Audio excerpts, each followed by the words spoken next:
Welcome to my vlog. This is the day 2 of my daily vlog. Sana daily vlog nga talaga to. Magawa natin ng araw-araw.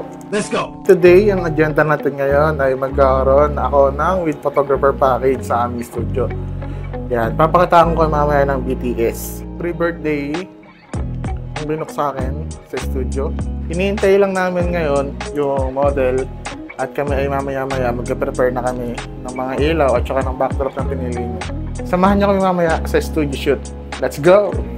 Oh, shout out sa Minion Works! Malapit na opening kay Papa Arlo Works sa Barangay Highway lamang yan. Barangay Highway, katabi ng PBMJ. Yeah, boy! Pagkatapos niya magpagawa, alam niyo na mga bossy. Nice! Yes! That's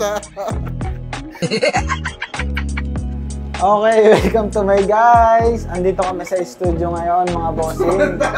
Sorry! Ayan, sobrang taas daw. So, ano bang magandang intro, boss? Ano bang meron tayo ngayon? With photographer, meron din kami self-portrait, meron din kami mga pogging staff. Mahihayin ako, first time eh. So ito na yung mga nagpunta dito, mga bossing. Free shoutout tayo mga bossing. Sana supportahan nyo kami sa vlog. Baka nandito na yung kayamanan namin.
Ayun, hanggang dito na lang muna ang ating BTS at papatang ko kayo ng mga edited na pictures. Abangan nyo na lang ang aking day 3 ng pag-vlog. Salamat!